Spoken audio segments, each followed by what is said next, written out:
Kira-kira buat 50 orang. Alhamdulillah, ya Allah.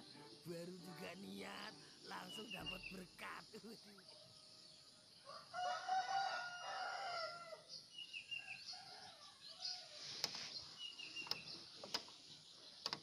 Atene nondi nu sampean? Ngaji no pondok. Aku tak melok. Ayo kuwi dimarekno sik. I love you, parents. Assalamualaikum. Waalaikumsalam.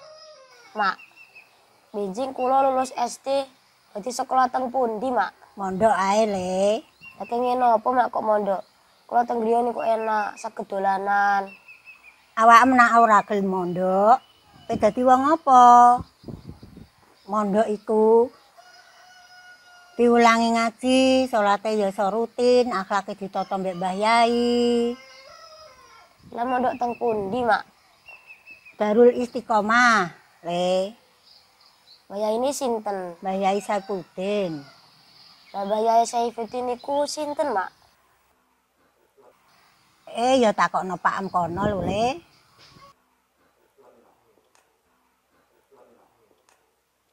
Rene le.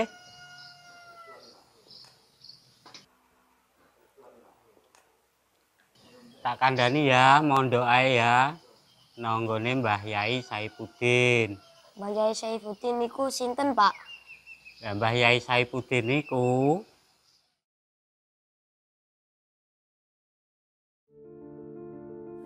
Kiai Haji Abdul Hamid Saifuddin Zuhri Al-Musyafa adalah putra Kiai Syatibi dan Nyai Khadijah, zuriyah Kiai Muhammad Taslim yang tersambung nasabnya hingga Sultan Hadiwijaya atau lebih dikenal sebagai Joko Tingkir, Raja pertama Kerajaan Pajang. Kak Fut, begitu masyarakat memanggilnya di masa kecil, lahir pada tahun 1962 di ujung utara Dusun Janar, Desa Ngelumber, Kecamatan Kepoh Baru, Kabupaten Bojonegoro. Kak Fut kecil memiliki karakter yang cenderung keras kepala namun cerdas dan pemberani. Selain itu, beliau adalah pribadi yang sangat mandiri dan inovatif. Terlahir dalam keluarga sederhana, membuat Kak Fut tidak bisa menyelesaikan sekolah aliyah. Kondisi ekonomi memaksa sang ayah membuat pilihan sulit, yakni membayar ujian hanya untuk satu anak. Dengan kerendahan hati, Kak Fut merelakan dirinya untuk tidak mengikuti ujian akhir di madrasah aliyah agar sang kakak mendapatkan kesempatan itu. Sejak kecil, Kak Fut sudah tertarik pada ilmu kanuragan dan bercita-cita menjadi pendekar sakti. Satu persatu tokoh kanuragan beliau datangi untuk berburu demi mewujudkan mimpinya. Di sisi lain, orang tua tidak senang dengan hobi dan kegemaran tersebut. Mereka berharap Kak Fut belajar agama dan mondok agar bisa menjadi pribadi alim dan berguna. Berkali-kali sang ayah berusaha membujuknya untuk mondok, tidak berhasil. Sampai suatu masa, berkat doa dan ridho orang tua, akhirnya Kak Fut muda rela menidurkan dulu minat bakatnya dan bersiap memenuhi harapan sang ayah untuk menjadi ulama ahli agama. Perjalanan menuntut ilmu baru dimulai.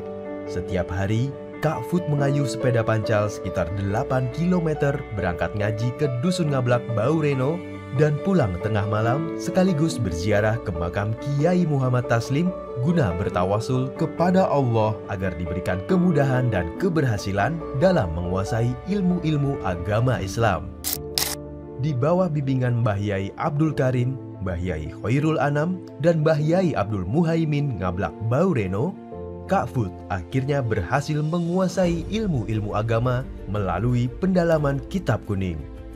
Tidak berhenti di situ saja, beliau juga melanjutkan nyantri pada Kiai Muslih atau dikenal dengan panggilan Mbah Soim dan Kiai Sa'di, Pondok Tanggir, Tuban. Selain juga mengikuti ngaji kilatan Ramadan di berbagai pesantren. tahun 78 niku panggihan Mbah Yai Saifuddin ten Burno ten Ngablak niku. Nah, Ngablak niku biyen niku pondoke Mbah Muhammad Taslim, buyute Mbah Yai Saifuddin. Niku Mbah Yai Saifuddin niku dados buyute, mulai diarani Dzurriyyah Bani Taslim niku mugi tasih wonten hubungane putu duka canggah wonten kalih Mbah Yai niku. Kula terus dijak budal ayo Kang mondok nang nggone Tanggir ngoten. Nalika niku kula nek mboten kleru taun 1982. Bahkan gurune Mbah Yai Saifuddin niku ya ten Tanggir, ya Pak Kiai Sakdi, ya Mbah Kiai Muslim, Mbah Muslih, Mbah Kiai Sakdi, Mbah Kiai Muslih niku ya wong alim-alim. Dadi ora kok gak bersanad, mesti bersanad. Riyen niku ngajeni kalih kula ngeten ngene Mbah Kiai Husain. Mbah Kiai Husain niku main jenu. Nggih ngaji kalih kula. Niku nggih alim Quran. 82 mondok ten ngene Mbah Kiai Soim Tanggir terus 8 kalih badhe niku mbajak ten Langitan.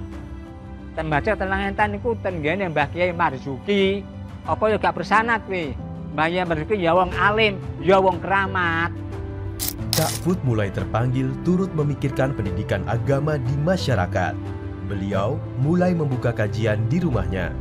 Selain aktif mengajar teman-temannya di rumah, Kak Fut masih rutin bajak mengaji pada Kiai Ahmad Marzuki atau Mbah Mat Langitan, Tuban.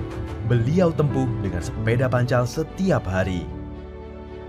Tahun 1984, menginjak usia 22 tahun, Kak Fut mulai mendirikan sebuah gotakan tempat menginap bagi santri yang ingin mengaji kepadanya yang diberi nama Pondok Pesantren As-Sulaiman.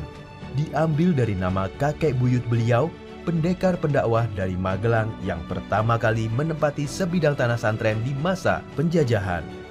Tidak lama kemudian, perkembangan As-Sulaiman pun semakin pesat hingga mencapai masa kejayaannya pada periode 1988 hingga 1994. Mulane pondoke dijenengno As-Sulaiman mergo biyen kuwi diduduki wong ka Magelang jenenge Mbah Sulaiman. Ngono critane kuwi. Ya sekitar 1000 lebih. Nah, akhir-akhir terus Mbah Yai dicoba dening Gusti Allah. Wis cobane ra tak dono, tapi coba kuwi coba gede. Krana Mbah Yai Saifuddin kuwi dikeki iman kuat, dikeki jasmani rohani kuat, dadi sampai saiki tegar wae. Kuwi oleh coba gede mbek Gusti Allah, diuji akhirnya terus pindah Noworo. Menjadi sebuah keniscayaan di mana ada perjuangan, pasti di sana akan ada ujian dan rintangan. Demi mempertahankan prinsip agama dan syariat, pada tahun 1995, beliau memutuskan untuk menutup pesantren yang sedang dihuni ratusan santri itu ketika beliau meyakini cara itulah satu-satunya yang bisa diambil sebagai langkah nahi munkar untuk melawan tindakan pelanggaran syariat yang pelakunya adalah kerabat di lingkungan pesantren. Seluruh santri dikembalikan pada orang tua atau dipindah ke pesantren lain. Keputusan besar itu menimbulkan fitnah besar pula bagi beliau. Dianggap gila, dituduh durhaka pada ibunda, dimusuhi dan dicemooh banyak orang, bahkan dihancurkan karakternya. Berbekal hasil istiqoroh dan isyarah, beliau memantapkan diri berhijrah ke Desa Woro tanpa membawa sepeser pun harta benda dari tempat asal beliau lahir, bertumbuh, dan berjuang, sedangkan putra-putri dan istri beliau sementara waktu dititipkan di tempat mertua. Melewati masa-masa berat seorang diri saat pertama hijrah, tak membuat beliau berputus asa, tetapi justru lebih mendekat kepada Allah sambil menyiapkan tempat baru tersebut agar lebih layak huni. Tinggal sendirian di tempat sunyi tanpa ada santri atau keluarga yang peduli. Pada masa ini, beliau paling sering mengatakan dengan suara keras dan tegas, "Wong becik ketitik, wong olo ketoro." Sebuah ayat Al-Quran beliau tulis di dinding rumah. Wa qul ja'al haqqu wa zahaqal batil. Innal batila kana zahuqa. Abah Yai membawa kembali Ibu Nyai dan putra-putrinya pulang ke tempat baru dengan segala keterbatasan beliau memulai segala sesuatunya dari awal lagi. Rumah gubuk sederhana berlantai tanah liat yang berubah menjadi lumpur setiap musim banjir. Di sini pula satu persatu fakta kebenaran mulai Allah tampakkan. Mula-mula bukan Darul Istiqomah, di situ ada satu tempat yang di situ ada bangunan yang dari bambu. Kemudian di situ Abah Yai dengan ketangguhan hatinya,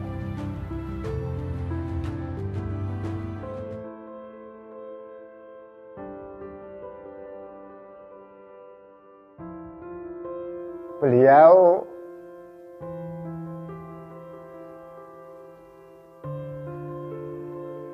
dengan hidup tanpa teman. Beliau hidup di bangunan yang 3x4 itu, nggak ada satupun orang yang peduli dengan beliau. Bahkan siang dan malam dia hidup sendiri di situ. Juga keluarga dan anaknya diasingkan, dia ingin menyendiri. Dan keadaan di situ Abah Yai hidup tanpa teman. Tanah pun hanya sebidang tanah yang penuh dengan hutan belantara. Di situ dikelilingi bambu, bahkan tak ada satupun orang yang berani masuk di lokasi itu. Kemudian dengan gigihnya beliau, dengan cacian dan makian dari masyarakat sekitar, dia pun tetap bertahan dengan pedoman dia becik ketitik olo ketoro. Artinya wong apik tetap bakal muncul apik, wong olo bakal ketoro olo. Itu pesan yang selalu saya ingat dari beliau. Walaupun dipancing dengan begitu cemooh dari masyarakat, tak satu pun yang peduli. Abah tetap teguh dengan pendiriannya, tetap untuk berjuang semampunya. Tahun 1996, Abah Yai melanjutkan misi dakwah kembali dengan nama baru Pondok Pesantren Darul Istiqomah. Para alumni, masyarakat, dan teman datang kembali meminta maaf dan beriktiraf, menyadari dan mengakui kesalahan besar mereka telah turut mempercayai fitnah bahkan menjadi bagian dari orang-orang yang memusuhi beliau. Sebagai bentuk kesungguhan permohonan maaf itu, Abah Yai menginstruksikan kepada alumni untuk mendirikan musola yang lebih layak sebagai pusat tempat ngaji bagi masyarakat. Para penuntut ilmu mulai kembali berdatangan meramaikan tempat baru ini.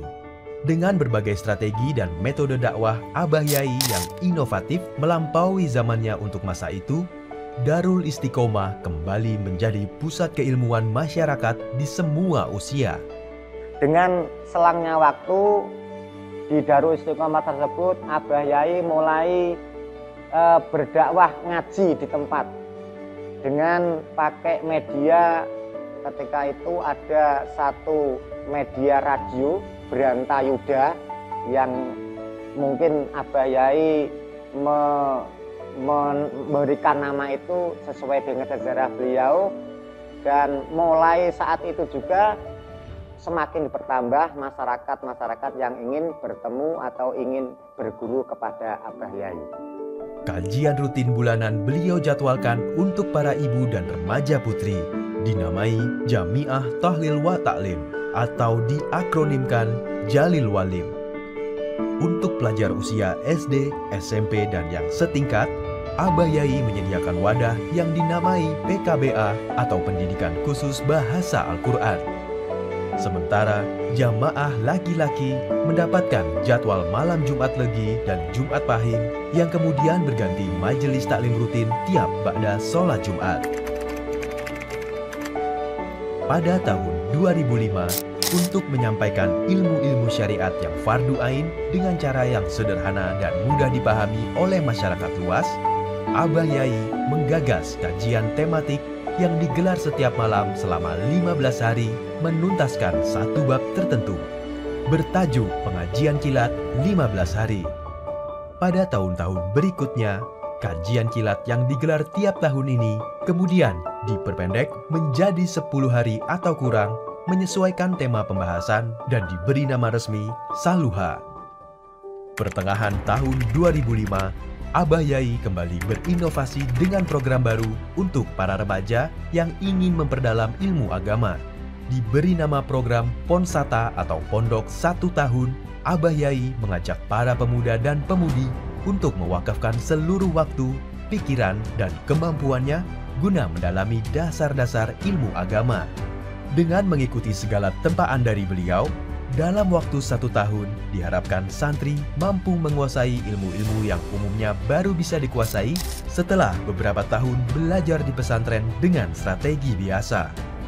Seiring dengan gencarnya program pemerintah untuk menuntaskan wajib belajar pendidikan dasar 9 tahun, maka Darul Istiqomah membuka program Wajar Dikdas di bawah pimpinan Ketua Yayasan Kiai Hasan Bisri dan pelaksana kegiatan Bapak Sunawi.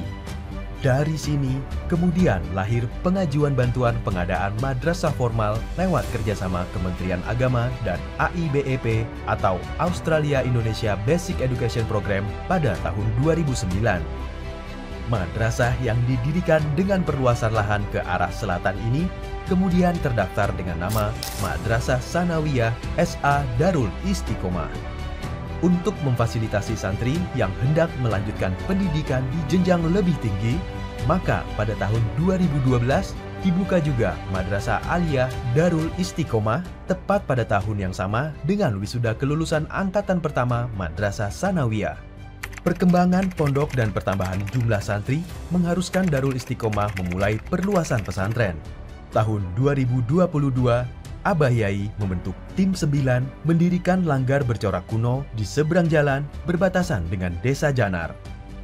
Bertajuk Padepokan, nama PKBA kembali digunakan oleh Abah Yai untuk menyebut tempat perluasan ini yang pada awalnya dikhususkan bagi masyarakat yang rata-rata usia dewasa dan tua agar memiliki kesempatan mengistirahatkan jiwa dari penatnya kesibukan dunia dengan berzikir, bertakarub pada Allah dan juga mengamalkan keilmuan-keilmuan tenaga dalam dan kanuragan sekaligus membangunkan kembali cita-cita remaja beliau yang sempat ditiarapkan. Sementara perluasan di pesantren induk terjadi pada periode sekitar 2018. Nyai Khadijah, ibunda dari Abah Yai, memutuskan untuk turut tinggal bersama di lingkungan di mana Abah Yai tinggal, mengikuti berhijrah ke Desa Woro dan mewakafkan sebagian tanah As-Sulaiman untuk kembali digunakan sebagai tempat berdakwah. Terbukalah fakta bahwa tuduhan durhaka kepada orang tua yang ditujukan kepada Abah Yai pada masa itu hanyalah fitnah belaka. Saat dokumen ini dibuat, di tempat yang dulu berdiri Pondok As-Sulaiman telah kembali berdiri bangunan asrama yang dihuni lebih dari 200 santri putri. Dinamai Asrama Jawara dari kata bahasa Arab Jawaro yang artinya bersebelahan sebab letaknya yang bersanding antara Dusun Janar dan Woro. Bangunan Aula Fa'ala Kubro yang dulu menjadi pusat kegiatan santri putri As-Sulaiman didirikan kembali dan direnovasi di samping Asrama Jawara dengan tanpa mengubah namanya.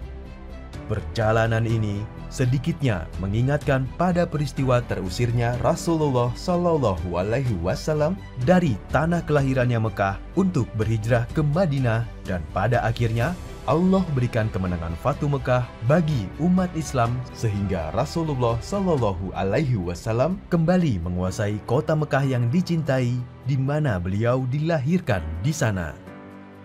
Semboyan Abah Kiai Haji Abdul Hamid Saifuddin Zuhri Al-Musyafa kini menjadi kenyataan.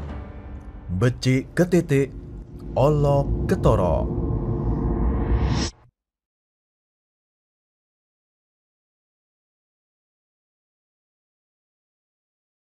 Piye le awakmu gelem mondok ya? Nggih, Bu. Kula pengin mondok teng Darul Istiqomah, pondoke Mbah Yai Saifuddin. Kula pengin dados tiyang ingkang soleh. Alhamdulillah awakmu gelem mondok le. Ya wes, lan cepet salin ya. Paepe budal ngaji nang pondok Darul Istiqomah. Ayo budal bareng ngaji nang gone Mbah Yai Saifuddin. Nggih, Pak.